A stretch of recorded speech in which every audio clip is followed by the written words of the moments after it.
السلام علیکم ورحمۃ اللہ۔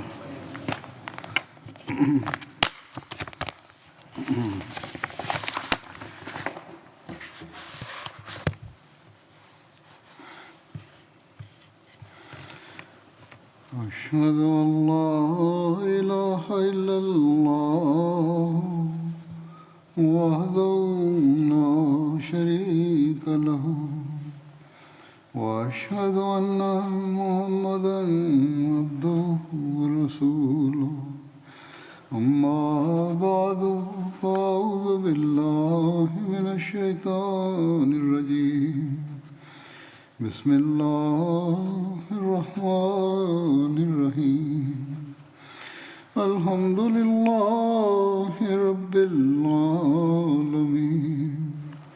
الرحمن الرحيم مالك يوم الدين إياك نعبد وإياك نستعين اهدنا الصراط المستقيم صراط الذين أنعمت عليهم غير المغضوب عليهم ولا الضالين۔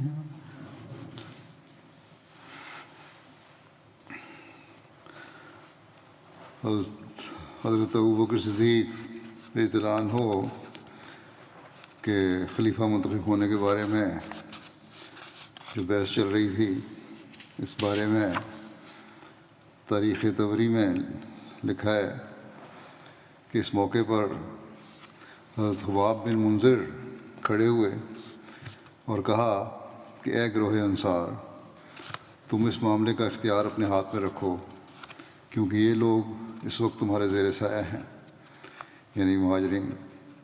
کسی کو تمہاری مخالفت کی ضرورت نہ ہوگی اور لوگ تمہاری رائے کے خلاف نہیں جائیں گے۔ تم عزت والے، دولت والے، کثرت تعداد والے اور طاقت و شوکت والے، تجربہ کار، جنگجو، دلیر اور بہادر ہو۔ لوگ تمہاری طرف دیکھ رہے ہیں کہ تم کیا کرتے ہو۔ اب اختلاف نہ کرو، ورنہ تمہاری رائے تم میں فساد پیدا کر دے گی اور تمہارا معاملہ تم پر ہی الٹ جائے گا۔ بس اگر یہ لوگ اس بات کا انکار کریں، یعنی مہاجرین قریش اس بات کا انکار کریں جو تم نے ابھی سنی ہے، تو ایک امیر ہم میں سے ہوگا اور ایک امیر ان میں سے۔ اس پر حضرت عمر نے فرمایا یہ ناممکن ہے، دو تلواریں ایک نیام میں جمع نہیں ہو سکتی۔ اللہ کی قسم، عرب ہرگز اس بات کو نہیں مانیں گے کہ وہ تمہیں امیر بنا دیں جبکہ ان کے نبی تمہارے علاوہ دوسرے قبیلے کے ہوں۔ ہاں البتہ عربوں کو یہ بات تسلیم کرنے میں کوئی روک نہیں ہوگی کہ ان کا معاملہ ان لوگوں کے سپرد کر دیں جن میں نبوت تھی، اور اسی میں سے ان کے امیر ہونے چاہیے۔ اور اس شکل میں اگر عربوں میں سے کوئی اس کی امارت ماننے سے انکار کرے گا تو اس کے مقابلے میں ہمارے پاس کھلی ہوئی دلیل اور کھلا ہوا حق ہوگا۔ محمد صلی اللہ علیہ وسلم کی حکومت اور امارت کے بارے میں کون ہماری مخالفت کرے گا؟ ہم ہی آپ صلی اللہ علیہ وسلم کے دوست اور خاندان والے ہیں، سوائے احمق کے یا گناہ گار یا خود کو ہلاکت میں ڈالنے والے کے۔ وہی اس تجویز کی مخالفت کرے گا اور کوئی نہیں کر سکتا۔ خباب بن منذر نے کہا اے گروہ انصار، تم اس معاملہ کا خود تصفیہ کرو اور ہرگز اس شخص کی اور اس کے ہمراہیوں کی بات نہ مانو۔ یہ تمہارا حصہ بھی ہضم کرنا چاہتے ہیں، اور اگر یہ لوگ ہماری تجویز نہ مانیں تو ان سب کو اپنے علاقوں سے نکال دو اور تمام امور کی باغ اپنے ہاتھ میں لے لو، کیونکہ بخدا تم اس عمارت کے سب سے زیادہ مستحق اور اہل ہو۔ تمہاری تلواروں نے تمام لوگوں کو اس دین کا مطیع بنایا ہے جو کبھی مطیع ہونے والے نہ تھے۔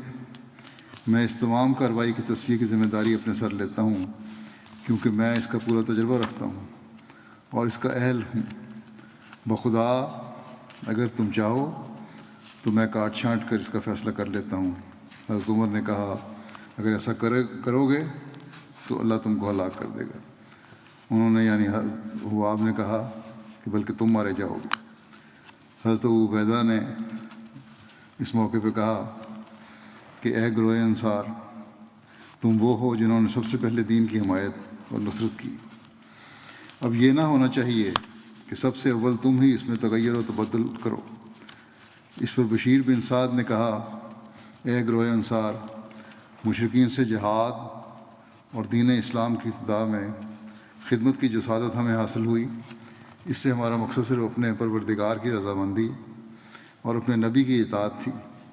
ہمارے لیے یہ مناسب نہیں کہ دوسروں پر اپنی برتری جتائیں، اور ہم اس کے ذریعے سے دنیا سے کوئی فائدہ نہیں چاہتے۔ ہم پر اس معاملے میں اللہ تعالیٰ کا ہی احسان ہے۔ سن لو، بے شک محمد صلی اللہ علیہ وسلم قریش میں سے تھے، لہٰذا ان کی قوم اس عمارت کی عدم مستحق اور اہل ہے، اور میں خدا کی قسم کھا کر کہتا ہوں کہ میں ان سے اس معاملے میں کبھی تنازع نہیں کروں گا۔ اللہ سے ڈرو، ان کی مخالفت نہ کرو، اور نہ اس معاملے میں ان سے تنازع کرو۔ بہرحال حضرت عمر نے جو تقریر کی وہ دوسری جگہ روایت میں اس طرح ہے، وہ سنن کبریٰ للنسائی میں یوں ہے کہ ثقیفہ بنو سعدہ میں جب انصار نے کہا کہ ایک امیر ہم میں سے ہوگا اور ایک تم میں سے، اس پر حضرت عمر نے کہا، جیسا کہ پہلے بیان ہو چکا ہے کہ ایک میان میں دو تلواریں تو نہیں ہو سکتی، اس طرح وہ ٹھیک نہیں رہیں گی۔ نیز انہوں نے حضرت ابوبکر کا ہاتھ پکڑا، حضرت عمر نے، اور عرض کیا، یہ تین خوبیاں کس کی ہیں؟ اس یقول لصاحب ہی لا تحزن ان اللہ معنا، یعنی جب وہ یعنی رسول اللہ صلی اللہ علیہ وسلم اپنے ساتھی سے کہہ رہا تھا کہ غم نہ کر، یقین اللہ ہمارے ساتھ ہے، اس کا ساتھی کون تھا؟ پھر کہا کہ اذ ہما فی الغار، یعنی جب وہ دونوں غار میں تھے، وہ دونوں کون تھے؟ پھر انہوں نے کہا حضرت عمر نے کہ لا تحزن ان اللہ معنا، یعنی غم نہ کر، یقین اللہ ہمارے ساتھ ہے۔ رسول اللہ صلی اللہ علیہ وسلم کے علاوہ کس کے ساتھ تھے؟ حضرت عمر کے علاوہ کس کے ساتھ تھے یا کس کا ساتھ ہے؟ یہ کہہ کر حضرت عمر نے حضرت ابوبکر کی بیعت کر لی، اور پھر لوگوں سے کہا تم بھی بیعت کر لو، چنانچہ لوگوں نے بیعت کر لی۔ حضرت عمر کے بعد حضرت ابو عبیدہ بن جراح اور حضرت بشیر بن سعد نے بیعت کی، اور اس طرح تمام انصار نے بھی حضرت ابوبکر کی بیعت کی۔ یہ بیعت اسلامی لٹریچر میں بیعت ثقیفہ اور بیعت خاصہ کے نام سے بھی مشہور ہے۔ بعض روایات میں یہ ذکر ملتا ہے کہ حضرت سعد بن عبادہ نے حضرت ابوبکر کی بیعت نہیں کی تھی، جبکہ بعض روایات سے پتہ چلتا ہے کہ انہوں نے بھی باقی انصار کے ساتھ بیعت کر لی تھی۔ چنانچہ تاریخ طبری میں لکھا ہے کہ ساری قوم نے باری باری حضرت ابوبکر کی بیعت کی، اور حضرت سعد نے بھی بیعت کی۔ حضرت صلی اللہ علیہ وسلم کے بعد خلافت کا ذکر کرتے ہوئے حضرت مسلمہ رضی اللہ عنہ فرماتے ہیں کہ دیکھ لو، محمد رسول اللہ صلی اللہ علیہ وسلم کے بعد خلافت ہوئی، اور پھر کیسی شاندار ہوئی۔ آپ کی وفات کے بعد حضرت ابوبکر خلیفہ ہوئے۔ اس وقت انصار نے چاہا کہ ایک خلیفہ ہم میں سے ہو اور ایک خلیفہ مہاجرین میں سے۔ یہ سنتے ہی حضرت ابوبکر، حضرت عمر اور بعض اور صحابہ فوراً اس جگہ تشریف لے گئے جہاں انصار جمع تھے، اور آپ نے انہیں بتایا کہ دیکھو، دو خلیفوں والی بات غلط ہے، تفریقہ سے اسلام ترقی نہیں کرے گا، خلیفہ بہرحال ایک ہی ہوگا۔ اگر تم تفریقہ کرو گے تو تمہارا شیرازہ بکھر جائے گا، تمہاری عزتیں ختم ہو جائیں گی، اور عرب تمہیں تکہ بوٹی کر ڈالیں گے۔ تم یہ بات نہ کرو۔ بعض انصار نے آپ کے مقابلے پر دلائل پیش کرنے شروع کیے۔ حضرت عمر فرماتے ہیں، میں نے خیال کیا کہ حضرت ابوبکر کو تو بولنا نہیں آتا، میں انصار کے سامنے تقریر کروں گا، لیکن جب حضرت ابوبکر نے تقریر کی تو آپ نے وہ سارے دلائل بیان کر دیے جو میرے ذہن میں تھے، جو حضرت عمر کے ذہن کہتے ہیں کہ جو میرے ذہن میں تھے، پھر اس سے بھی زیادہ دلائل بیان کیے۔ کہتے ہیں میں نے یہ دیکھ کر اپنے دل میں کہا کہ آج یہ بوڑھا مجھ سے بڑھ گیا ہے۔ آخر اللہ تعالیٰ کا ایسا فضل ہوا کہ خود انصار میں سے بعض لوگ کھڑے ہو گئے اور انہوں نے کہا حضرت ابوبکر جو کچھ فرما رہے ہیں وہ ٹھیک ہے، مکہ والوں کے سوا عرب کسی اور کی اطاعت نہیں کریں گے۔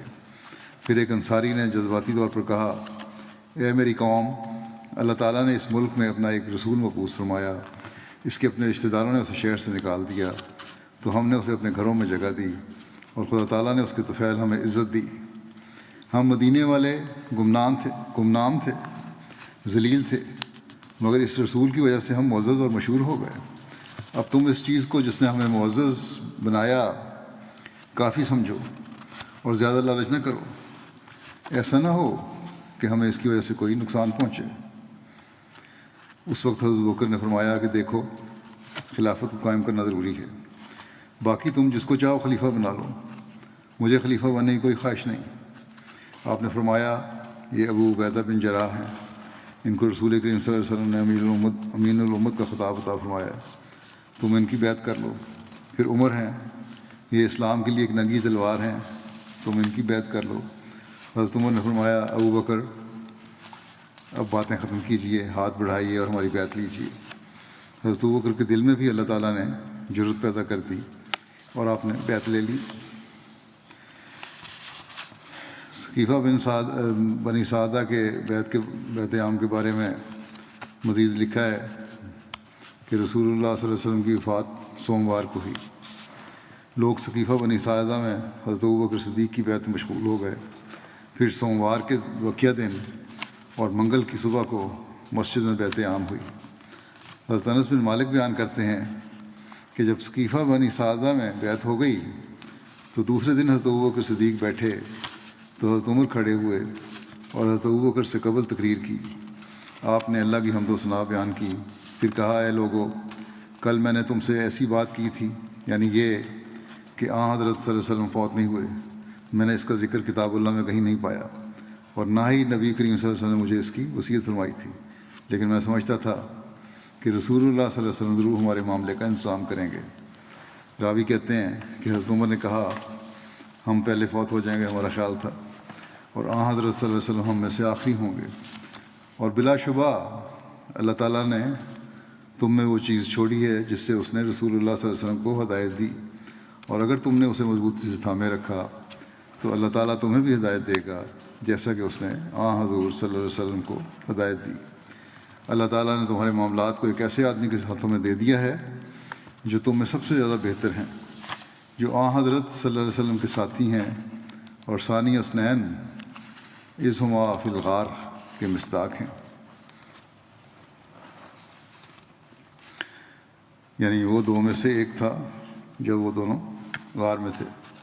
بس اٹھو اور اس کی بیعت کرو۔ بس لوگوں نے بیعت سقیفہ کے بعد حضرت ابوبکر کی بیعت کی۔ حضرت ابوبکر صدیق نے بیعت عام والے دن ایک خطبہ ارشاد فرمایا۔ آپ نے اللہ کی حمد و ثنا کے بعد فرمایا اے لوگو، یقین میں تم پر والی مقرر کیا گیا ہوں، لیکن میں تم میں سے سب سے بہتر نہیں ہوں۔ اگر میں اچھا کام کروں تو میرے ساتھ تعاون کرو، اور کجروی اختیار کروں تو مجھے سیدھا کر دو۔ سچائی امانت ہے اور جھوٹ خیانت ہے۔ تمہارا ضعیف فرد بھی میرے نزدیک قوی ہے، اور جب تک میں دوسروں سے اس کو حق نہ دلا دوں، اور تمہارا قوی شخص بھی میرے نزدیک ضعیف ہے یہاں تک کہ میں ان سے دوسروں کو حق نہ حاصل کر لوں۔ انشاءاللہ جو قوم اللہ کے راستے میں جہاد کو چھوڑ دیتی ہے، اللہ اس کو ذلیل و خوار کر دیتا ہے، اور جس قوم میں بدکاری پھیل جاتی ہے، اللہ اس کو مصیبت میں مبتلا کر دیتا ہے۔ اگر میں اللہ اور اس کے رسول میں اللہ اور رسول اللہ صلی اللہ علیہ وسلم کی اطاعت کروں تو میری اطاعت کرو، اور اگر میں اللہ اور رسول اللہ صلی اللہ علیہ وسلم کی نافرمانی کروں تو تم پر میری اطاعت لازم نہیں۔ نماز کے لیے کھڑے ہو جاؤ، اللہ تم سب پر رحم فرمائے۔ حضرت علی کی حضرت ابوبکر کی بیعت کے بارے میں بھی مختلف باتیں بیان کی جاتی ہیں۔ تاریخ تبری میں ہے کہ حبیب بن ابو ثابت سے روایت ہے یہ کہ حضرت علی اپنے گھر میں تھے جب ان کے پاس ایک شخص آیا اور ان سے کہا گیا کہ حضرت ابوبکر بیعت لینے کے لیے تشریف فرما ہیں۔ حضرت علی قمیص پہنے ہوئے تھے، اس حالت میں جلدی سے باہر نکلے کہ نہ ہی اس پر ازار تھا اور نہ ہی کوئی چادر، اس امر کو ناپسند کرتے ہوئے کہیں اس سے دیر نہ ہو جائے، یہاں تک کہ آپ نے حضرت ابوبکر کی بیعت کی اور حضرت ابوبکر کے پاس بیٹھ گئے۔ پھر آپ نے اپنے کپڑے منگوائے اور وہ کپڑے پہنے، پھر حضرت ابوبکر کی مجلس میں ہی بیٹھے رہے۔ حضرت علی کی حضرت ابوبکر کی بیعت کرنے کے بارے میں مختلف روایات ملتی ہیں۔ بعض روایات میں ہے کہ حضرت علی نے 6 ماہ تک بیعت نہیں کی اور حضرت فاطمہ کی وفات کے بعد بیعت کی۔ اور بعض روایات میں ہے کہ حضرت علی نے پوری رضا اور رغبت کے ساتھ فوراً حضرت ابوبکر کی بیعت کر لی تھی۔ حضرت ابو سعید خدری سے مروی ہے کہ مہاجرین و انصار نے حضرت ابوبکر کی بیعت کر لی تو حضرت ابوبکر ممبر پر چڑھے تو انہوں نے لوگوں کی طرف دیکھا تو انہوں نے حضرت علی کو نہ پایا۔ حضرت ابوبکر نے حضرت علی کے بارے میں دریافت فرمایا۔ انصار میں سے کچھ لوگ گئے اور حضرت علی کو لے آئے۔ حضرت ابوبکر نے فرمایا، رسول اللہ صلی اللہ علیہ وسلم کے چچا کے بیٹے اور آپ کے داماد، کیا تم مسلمانوں کی طاقت کو توڑنا چاہتے ہو؟ حضرت علی نے عرض کیا کہ اے رسول اللہ صلی اللہ علیہ وسلم کے خلیفہ، گرفت نہ کیجیے۔ پھر انہوں نے حضرت ابوبکر کی بیعت کر لی۔ علامہ ابن کثیر کہتے ہیں کہ حضرت علی ابن ابی طالب نے نبی کریم صلی اللہ علیہ وسلم کی بیعت کی وفات کے بعد پہلے دن یا دوسرے دن حضرت ابوبکر کی بیعت کر لی تھی، اور یہی سچ ہے کیونکہ حضرت علی نے حضرت ابوبکر کو کبھی نہیں چھوڑا اور نہ ہی حضرت ابوبکر کے پیچھے نماز کی ادائیگی انہوں نے ترک کی۔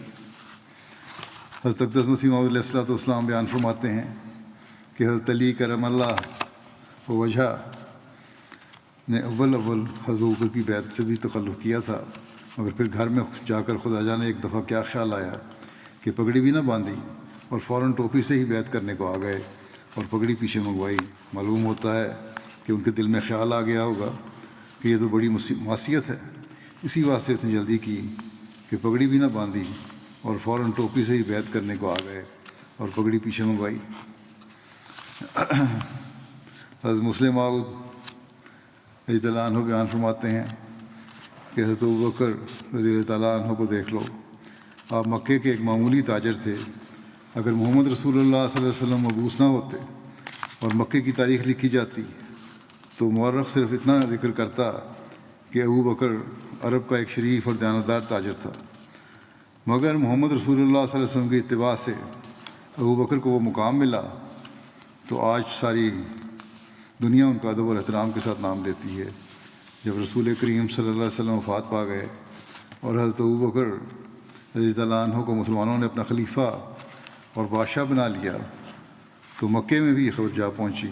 ایک مجلس میں بہت سے لوگ بیٹھے تھے جن میں حضرت ابوبکر کے والد ابو قحافہ بھی موجود تھے۔ جب انہوں نے سنا کہ ابوبکر کے ہاتھ پر لوگوں نے بیعت کر لی ہے تو ان کے لیے اس امر کو تسلیم کرنا ناممکن ہو گیا، اور انہوں نے خبر دینے والے سے پوچھا کہ تم کس ابوبکر کا ذکر کر رہے ہو؟ اس نے کہا وہی ابوبکر جو تمہارا بیٹا ہے۔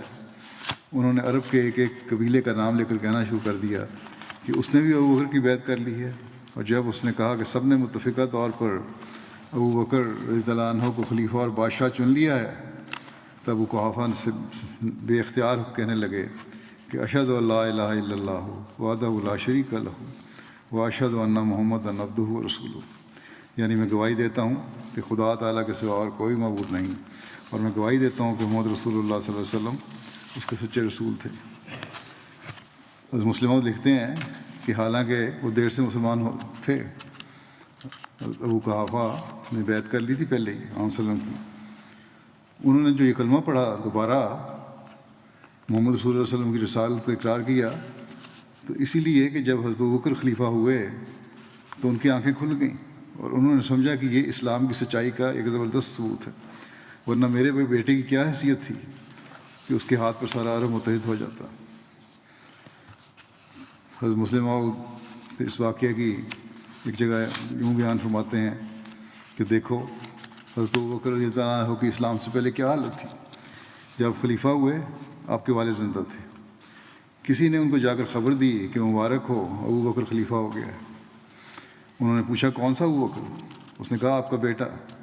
اس پر بھی انہیں یقین نہ آیا اور کہا کوئی اور ہوگا، لیکن جب ان کو یقین دلایا گیا تو انہوں نے کہا کہ اللہ اکبر، محمد صلی اللہ علیہ وسلم کی بھی کیا شان ہے کہ ابو قحافہ کے بیٹے کو عربوں نے اپنا سردار مان لیا۔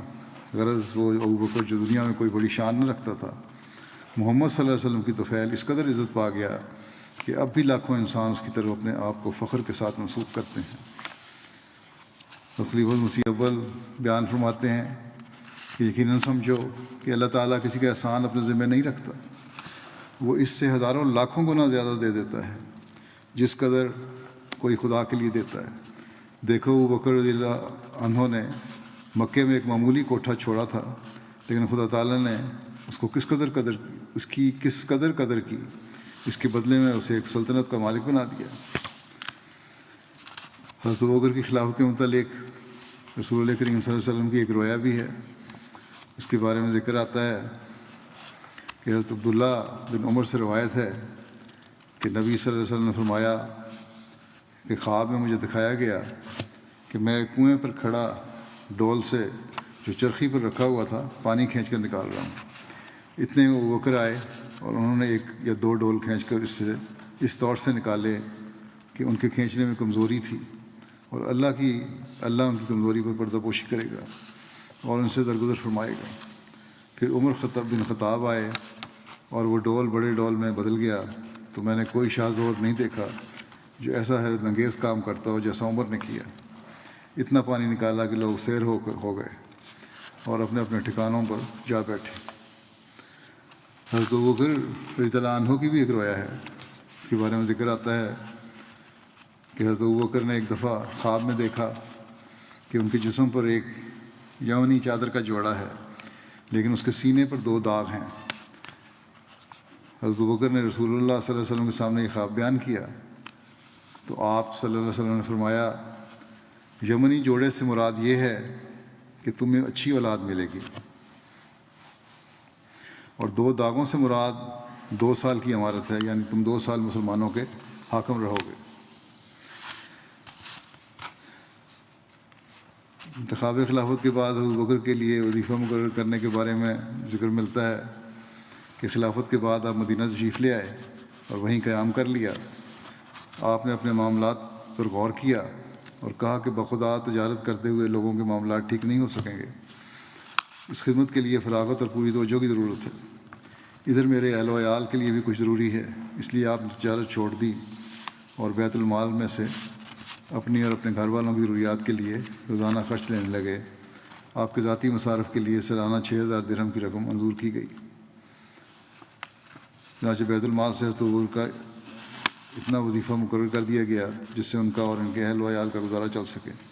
لیکن جب حضرت ابوبکر کی وفات کا وقت قریب آیا تو انہوں نے اپنے رشتہ داروں کو حکم دیا کہ جو وظیفہ میں نے بیت المال سے لیا ہے وہ سارے کا سارا واپس کر دیا جائے، اور اس کی ادائیگی کے لیے میری فلاں زمین بیچ دی جائے، اور آج تک مسلمانوں کا جو مال میں نے اپنے اوپر خرچ کیا ہے اس زمین کو فروخت کر کے وہ پوری کی پوری رقم ادا کر دی جائے۔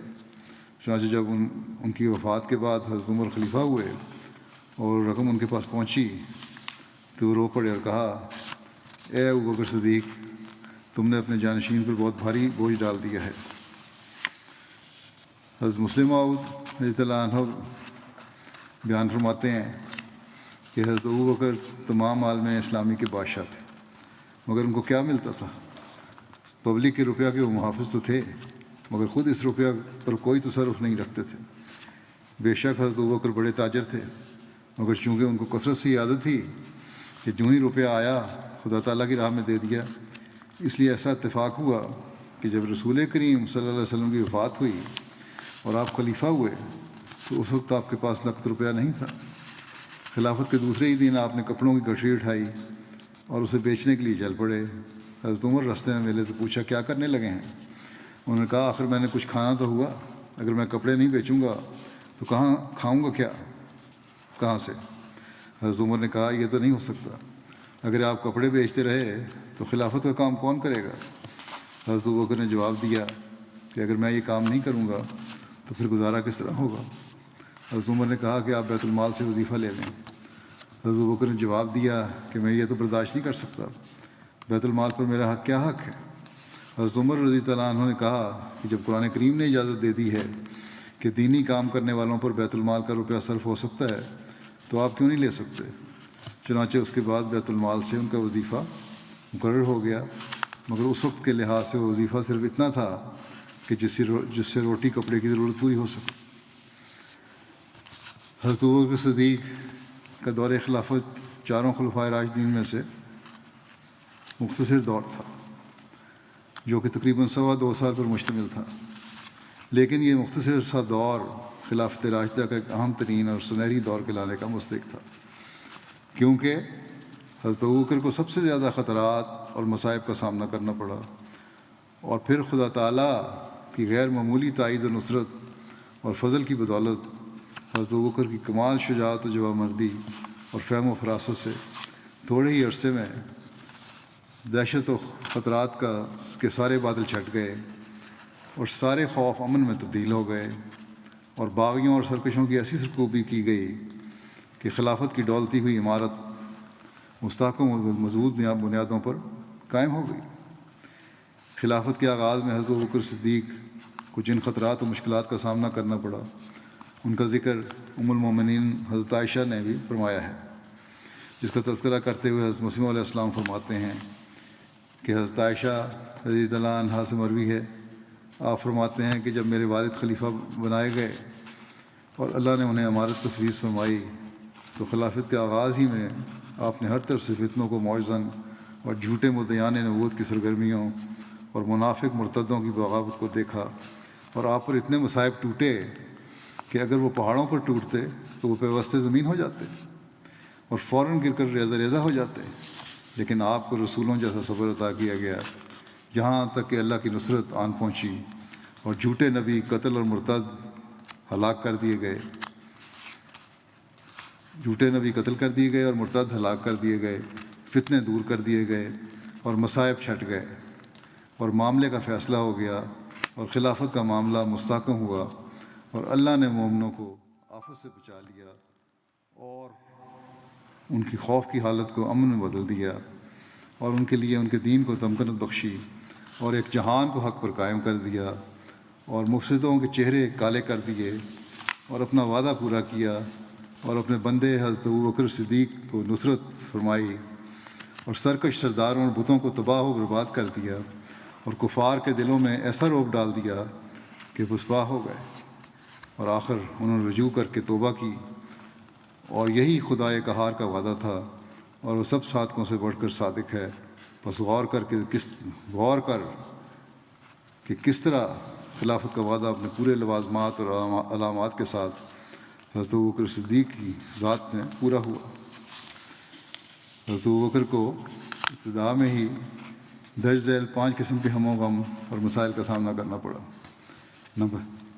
نمبر 1، حضرت صلی اللہ علیہ وسلم کی وفات اور جدائی کا غم، انتخاب خلافت اور امت میں فتنے اور اختلاف کا خوف و خطرہ، لشکر اسامہ کی روانگی کا مسئلہ، اور نمبر 4، مسلمان کہلاتے ہوئے زکوٰۃ دینے سے انکار اور مدینے پر حملہ کرنے والے جس کو تاریخ میں فتنہ مانعین زکوٰۃ کہا جاتا ہے، اور نمبر 5، اور فتنہ ارتداد، یعنی ایسے سرکش اور باغی جنہوں نے کھلم کھلا بغاوت اور جنگ کا اعلان کر دیا۔ اس بغاوت میں وہ شامل ہو گئے جنہوں نے اپنے طور پر نبی ہونے کا بھی دعویٰ کیا۔ خوف کی ان سب حالتوں اور مصائب و فتن کا قلع کما کرنے میں جو کامیابی اللہ تعالیٰ نے حضرت ابوبکر کو عطا فرمائی، اس کی تفصیل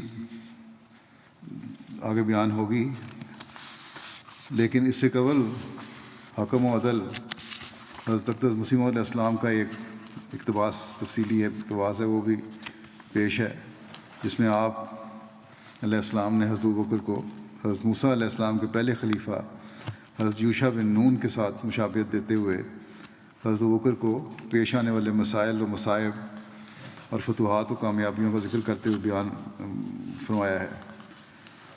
آپ فرماتے ہیں کہ جس آیت سے دونوں سلسلوں یعنی سلسلہ خلافت موسویہ اور سلسلہ خلافت محمدیہ میں مماثلت ثابت ہے، یعنی جس سے قطعی اور یقینی طور پر سمجھا جاتا ہے کہ سلسلہ نبوت محمدیہ کے خلیفے سلسلہ نبوت موسویہ کے مشابہ و مماثل ہیں، وہ یہ آیت ہے: وعد اللہ الذین آمنوا منکم وعملوا الصالحات لیستخلفنہم فی الارض کما استخلف الذین من قبلہم، یعنی خدا نے ان ایمانداروں سے جو نیک کام بجا لاتے ہیں وعدہ کیا ہے جو ان میں سے زمین پر خلیفہ مقرر کرے گا، انہی خلیفوں کی مانند جو ان سے پہلے کیے تھے۔ اب جب ہم مانند کے لفظ کو پیش نظر رکھ کر دیکھتے ہیں جو محمدی خلیفوں کی موسوی خلیفوں سے مماثلت واجب کرتا ہے، تو ہمیں ماننا پڑتا ہے جو ان دونوں سلسلوں کے خلیفوں میں مماثلت ضروری ہے، اور مماثلت کی پہلی بنیاد ڈالنے والا حضرت ابوبکر رضی اللہ تعالیٰ عنہ اور مماثلت کا آخری نمونہ ظاہر کرنے والا وہ مسیح خاتم الخلفاء محمدیہ ہے جو سلسلہ خلافت محمدیہ کا سب سے آخری خلیفہ ہے۔ سب سے پہلا خلیفہ جو حضرت ابوبکر رضی اللہ عنہ ہے وہ حضرت یوشع بن نون کے مقابل اور اس کا مثیل ہے، جس کو خدا نے حضرت صلی اللہ علیہ وسلم کی وفات کے بعد خلافت کے لیے اختیار کیا اور سب سے زیادہ فراست کی روح اس میں پھونکی، یہاں تک کہ مشکلات جو عقیدہ باطلہ حیات مسیح کے مقابلے میں خاتم الخلفاء کو پیش آنی چاہیے تھی، ان تمام شبہات کو حضرت ابوبکر رضی اللہ عنہ نے کمال صفائی سے حل کر دیا، اور تمام صحابہ میں سے ایک فرد بھی ایسا نہ رہا جس کا گزشتہ انبیاء علیہ السلام کی موت پر اعتقاد نہ ہو گیا ہو، بلکہ تمام امور میں تمام صحابہ نے حضرت ابوبکر رضی اللہ عنہ کی ایسی اطاعت اختیار کر لی جیسا کہ حضرت موسیٰ کی وفات کے بعد بنی اسرائیل نے حضرت یشوع بن نون کی اطاعت کی تھی، اور خدا بھی موسیٰ اور یشوع بن نون کے نمونے پر جس طرح حضرت صلی اللہ علیہ وسلم کے ساتھ تھا اور آپ کا حامی اور مؤید تھا، ایسا ہی ابوبکر صدیق کا حامی اور مؤید ہو گیا۔ یوشع بن نون یا یشوع بن نون ایک ہی چیز ہیں، ایک ہی نام ہے۔ در حقیقت آپ فرماتے ہیں، در حقیقت خدا نے یشوع بن نون کی طرح اس کو ایسا مبارک کیا جو کوئی دشمن اس کا مقابلہ نہ کر سکا، اور اسامہ کے لشکر کا ناتمام کام جو حضرت موسیٰ کے ناتمام کام سے مشابہت رکھتا تھا، حضرت ابوبکر کے ہاتھ پر پورا کیا۔ اور حضرت ابوبکر کی حضرت یشوع بن نون کے ساتھ ایک اور عجیب مناسبت یہ ہے جو حضرت موسیٰ کی موت کی اطلاع سب سے پہلے حضرت یوشع کو ہوئی، اور خدا نے بلا توقف ان کے دل میں وہی نازل کی جو موسیٰ مر گیا، تو یہود حضرت موسیٰ کی موت کے بارے میں کسی غلطی یا اختلاف میں نہ پڑ جائیں، جیسا کہ یشوع کی کتاب باب اول سے ظاہر ہے۔ اسی طرح سب سے پہلے حضرت صلی اللہ علیہ وسلم کی موت پر حضرت ابوبکر نے یقین نے کامل ظاہر کیا اور آپ کے جسد مبارک پر بوسہ دے کر کہا کہ تو زندہ بھی پاک تھا اور موت کے بعد بھی پاک ہے۔ اور پھر وہ خیالات جو حضرت صلی اللہ علیہ وسلم کی زندگی کے بارے میں بعض صحابہ کے دل میں پیدا ہو گئے تھے، ایک عام جلسے میں قرآن شریف کی آیت کا حوالہ دے کر ان تمام خیالات کو دور کر دیا، اور ساتھ ہی اس غلط خیال کی بھی بےخبری کر دی جو حضرت مسیح کی حیات کی نسبت احادیث نبویہ میں پوری غور نہ کرنے کی وجہ سے بعض کے دلوں میں پایا جاتا تھا۔ اور جس طرح حضرت یشوع بن نون نے دین کے سخت دشمنوں اور مفتریوں اور مفسدوں کو ہلاک کیا تھا، اسی طرح بہت سے مفسد اور جھوٹے پیغمبر حضرت ابوبکر رضی اللہ تعالیٰ عنہ کے ہاتھ سے مارے گئے۔ اور جس طرح حضرت موسیٰ راہ میں ایسے نازک وقت میں فوت ہو گئے تھے کہ جب ابھی بنی اسرائیل نے کنانی دشمنوں پر فتح حاصل نہیں کی تھی اور بہت سے مقاصد باقی تھے اور ارد گرد دشمنوں کا شور تھا، جو حضرت موسیٰ کی وفات کے بعد اور بھی خطرناک زمانہ پیدا ہو گیا تھا، ایسا ہی ہمارے نبی صلی اللہ علیہ وسلم کی وفات کے بعد ایک خطرناک زمانہ پیدا ہو گیا تھا۔ کئی فرقے عرب کے مرتد ہو گئے تھے، بعض نے زکوٰۃ دینے سے انکار کر دیا تھا، اور کئی جھوٹے پیغمبر کھڑے ہو گئے تھے۔ اور ایسے وقت میں جو ایک بڑے مضبوط دل اور مستقل مزاج اور قوی الایمان اور دلاور اور بہادر خلیفہ کو چاہتا تھا، حضرت ابوبکر رضی اللہ عنہ خلیفہ مقرر کیے گئے، اور ان کو خلیفہ ہوتے ہی بڑے غموں کا سامنا ہوا، جیسا کہ حضرت عائشہ رضی اللہ عنہا کا قول ہے کہ بباعث چند در چند فتنوں اور بغاوت آراب اور کھڑے ہونے جھوٹے پیغمبروں کے میرے باپ پر، جب کہ وہ خلیفہ رسول اللہ صلی اللہ علیہ وسلم مقرر کیا گیا، وہ مصیبتیں پڑیں اور وہ غم دل پر نازل ہوئے کہ اگر وہ غم کسی پہاڑ پر پڑتے تو وہ بھی گر پڑتا اور پاش ہو جاتا اور زمین سے ہموار ہو جاتا، مگر چونکہ خدا کا یہ قانون قدرت ہے کہ جب خدا کے رسول کا کوئی خلیفہ اس کی موت کے بعد مقرر ہوتا ہے تو شجاعت اور ہمت اور استقلال اور فراست اور دل قوی ہونے کی روح اس میں پھونکی جاتی ہے، جیسا کہ یشوع کی کتاب اول آیت 6 میں حضرت یشوع کو اللہ تعالیٰ فرماتا ہے کہ مضبوط ہو اور دلاوری کر، یعنی موسیٰ تو مر گیا، اب تو مضبوط ہو جا۔ یہی حکم قضاء و قدر کے رنگ میں نہ شرعی رنگ میں حضرت ابوبکر کے دل پر بھی نازل ہوا تھا۔ تناسب اور تشابہ واقعات سے معلوم ہوتا ہے کہ گویا ابوبکر بن قحافہ اور یشوع بن نون ایک ہی شخص ہے۔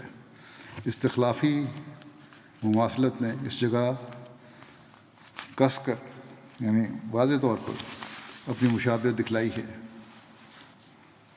یہ اس لیے کہ کسی دو لمبے سلسلوں میں باہم مشابہ کو دیکھنے والے طبعاً یہ عادت رکھتے ہیں کہ یا اول کو دیکھا کرتے ہیں اور یا آخر کو، مگر دو سلسلوں کی درمیانی مماثلت کو، جس کی تحقیق و تفتیش زیادہ وقت چاہتی ہے، دیکھنا ضروری نہیں سمجھتے، بلکہ اول اور آخر پر قیاس کر لیا کرتے ہیں۔ اس لیے خدا نے اس مشابہت کو یشوع بن نون اور حضرت ابوبکر میں ہے جو دونوں خلافتوں کے اول سلسلہ میں ہیں، اور نیز اس مشابہت کو جو حضرت عیسیٰ بن مریم اور اس امت کے مسیح موعود میں ہے جو دونوں خلافتوں کے آخری سلسلہ میں ہے، اجلا بدیہات کر کے دکھلا دیا۔ اس نے یشوع اور ابوبکر میں وہ مشابہت درمیان رکھ دی کہ گویا وہ دونوں ایک ہی وجود ہے، یا ایک ہی جوہر کے دو ٹکڑے ہیں۔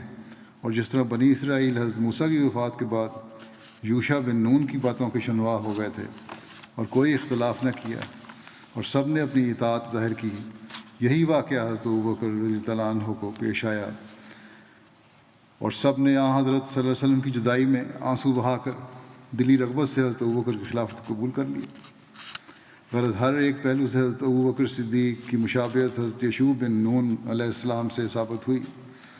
خدا نے جس طرح حضرت یشوع بن نون کو اپنی وہ تائیدیں دکھلائیں کہ جو حضرت موسیٰ کو دکھلایا کرتا تھا، ایسا ہی خدا نے تمام صحابہ کے سامنے حضرت ابوبکر کے کاموں میں برکت دی اور نبیوں کی طرح اس کا اقبال چمکا۔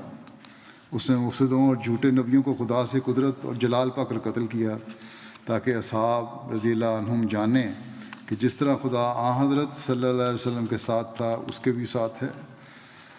ایک اور عجیب مناسبت حضرت ابوبکر رضی اللہ عنہ کو حضرت یشوع بن نون علیہ السلام سے ہے، اور وہ یہ ہے کہ حضرت یشوع بن نون کو حضرت موسیٰ علیہ السلام کی وفات کے بعد ایک ہولناک دریا سے جس کا نام یردن ہے عبور ماہ لشکر کرنا پیش آیا تھا، اور یردن میں ایک طوفان تھا اور عبور غیر ممکن تھا، اور اگر اس طوفان سے عبور نہ ہوتا تو بنی اسرائیل کے دشمنوں کے ہاتھوں سے تباہی متصور تھی۔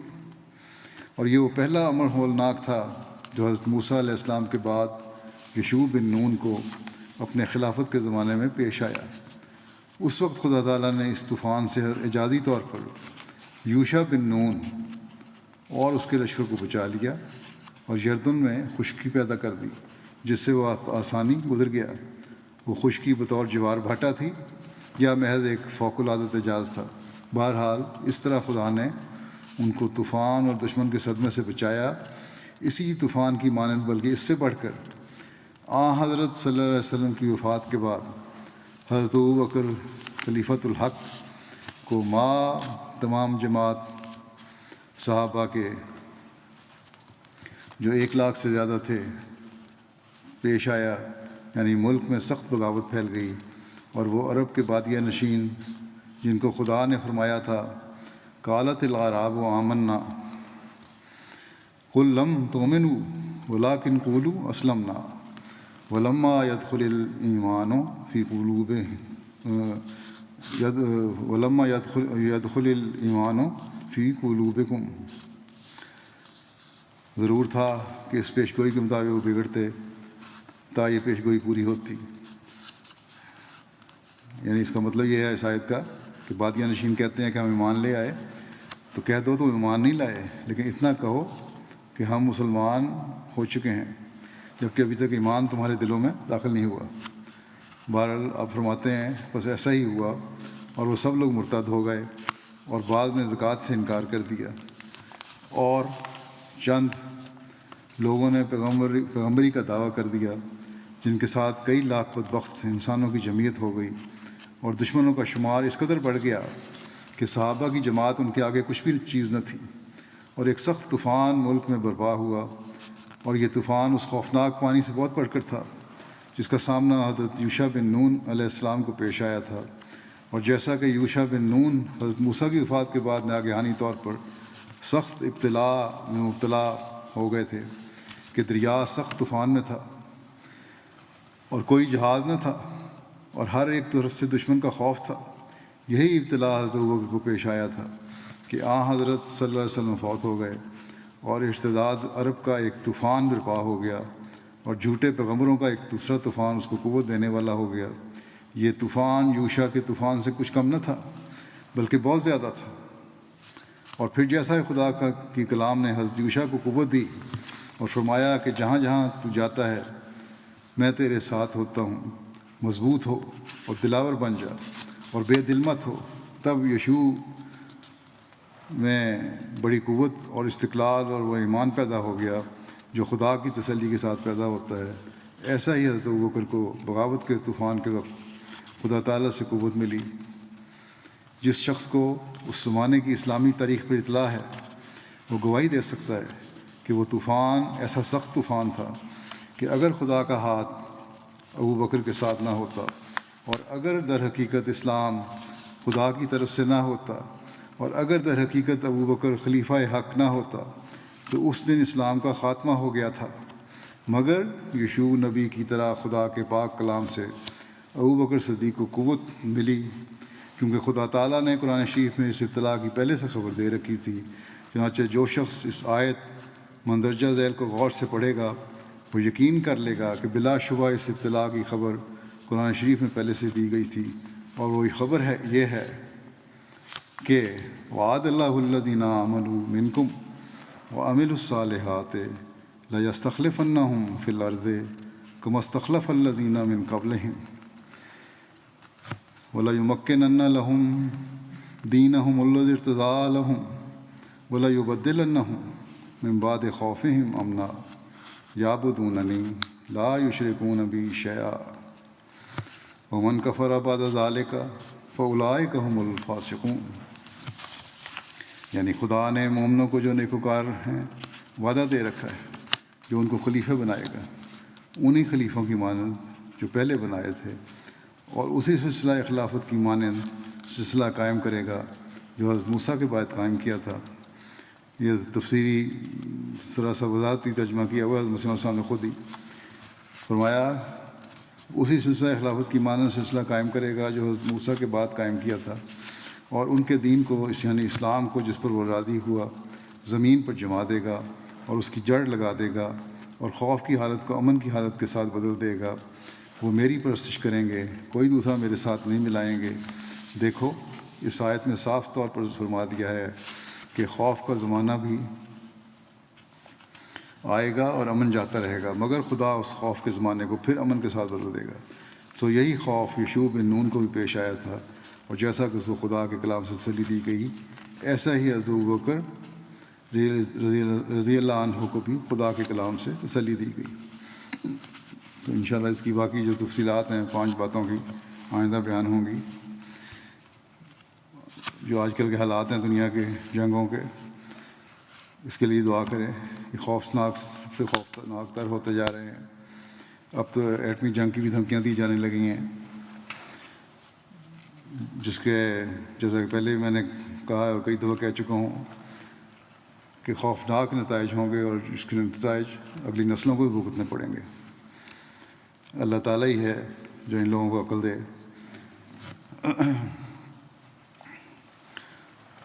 ان دنوں میں درود بھی بہت پڑھیں، استغفار بھی بہت کریں، اور اللہ تعالیٰ ہماری گناہوں کو بھی معاف فرمائے، اور دنیا کے لیڈروں کو بھی عقل اور سمجھ عطا فرمائے۔ حضرت مسیح علیہ السلام نے ایک وقت میں جماعت کو خاص طور پہ تلقین فرمائی تھی کہ ربنا آتنا فی الدنیا حسنۃ وفی الآخرۃ حسنۃ وقنا عذاب النار کی دعا بہت پڑھا کرو، اور فرمایا تھا کہ رکوع کے بعد کھڑے ہو کے یہ دعا کیا کریں۔ تو اس کو بھی آج کل بہت زیادہ پڑھنے کی ضرورت ہے۔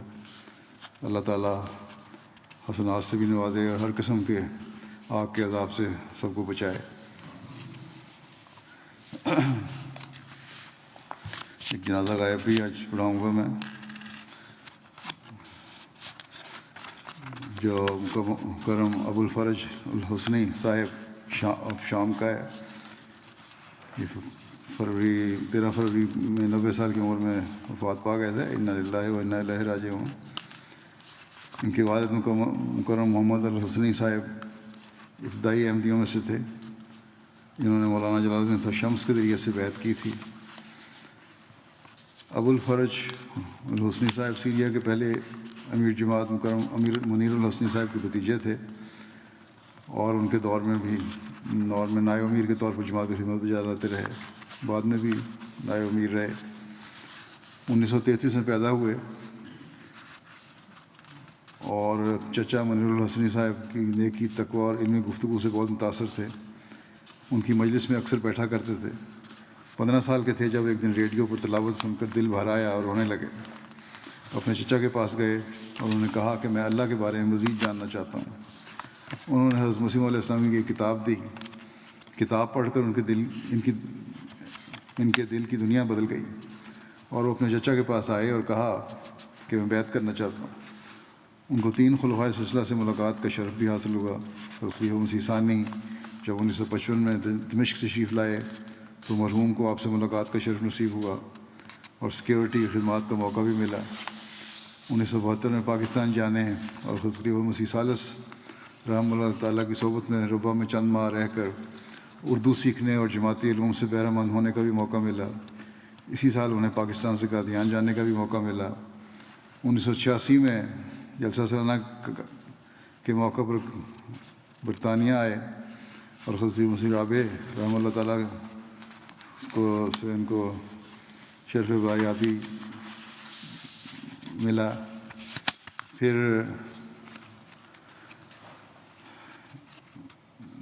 2017 میں ان کو قادیان جانے کا بھی موقع ملا دوبارہ. اور جلسہ میں انہوں نے عربی زبان میں ایک مختصر خطاب بھی فرمایا. مرحوم بڑے نیک اور صالح مخلص اور عالم بعمل بزرگ تھے. اپنی کوئی اولاد نہیں تھی اور ان کی اہلیہ بھی غیر احمدی ہیں.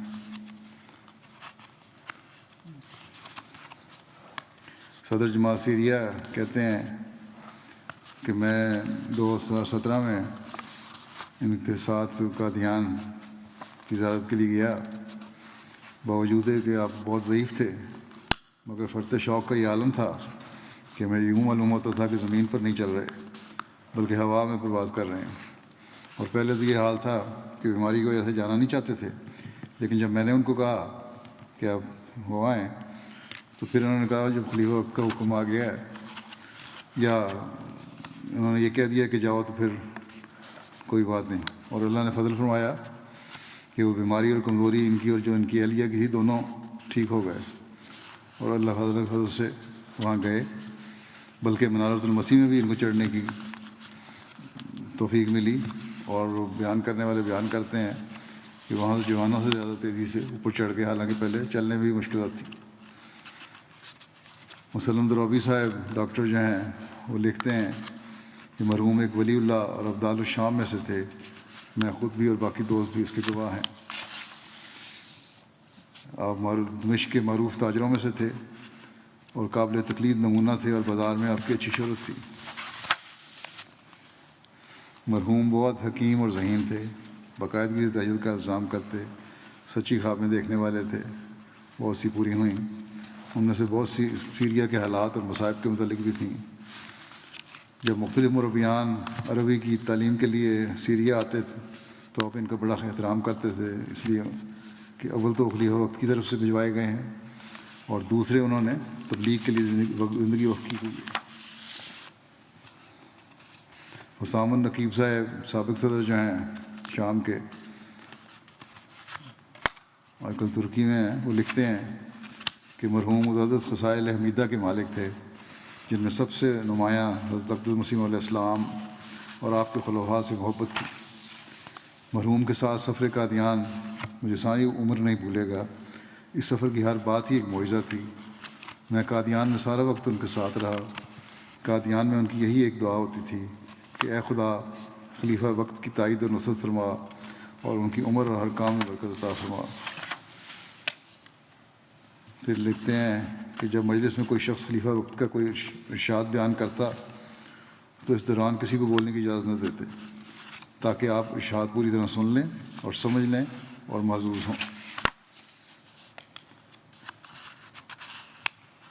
ایک بڑے بے نفس انسان تھے، کسی سے اپنی تعریف سن کر خوش نہیں ہوتے تھے، بلکہ اس کے ڈانٹر کہتے تھے کہ ان باتوں کو چھوڑو، اللہ اور اس کی جماعت کی سب کچھ ہے، جماعت کی باتیں کرو۔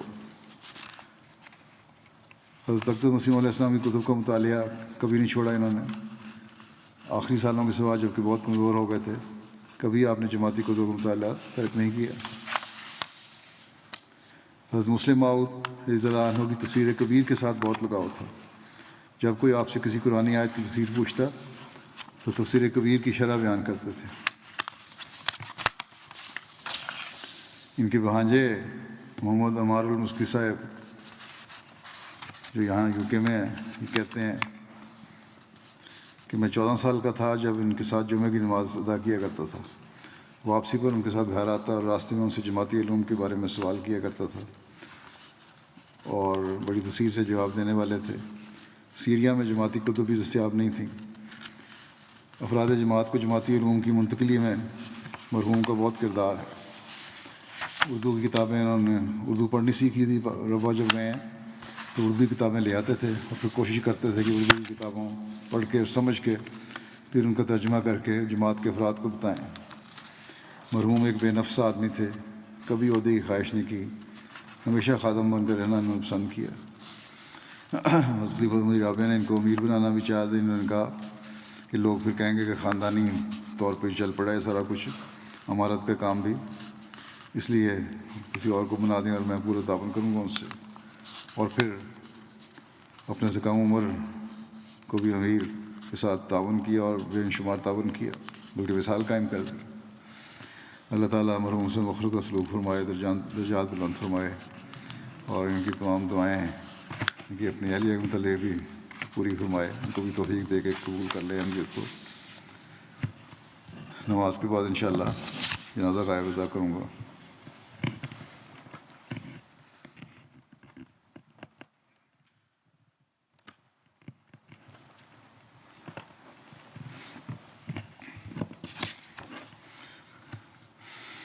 الحمد لله نحمده ونستعينه ونستغفره ونؤمن به ونتوكل عليه ونعوذ بالله من شرور أنفسنا ومن سيئات أعمالنا من يهده الله فلا مضل له ومن يضلل فلا هادي له ونشهد أن لا إله إلا الله ونشهد أن محمدا عبده ورسوله عباد الله رحمكم الله إن الله يأمر بالعدل والإحسان وإيتاء ذي القربى وينهى عن الفحشاء والمنكر والبغي يعظكم لعلكم تذكرون اذكروا الله يذكركم وادعوه يستجب لكم ولذكر الله أكبر۔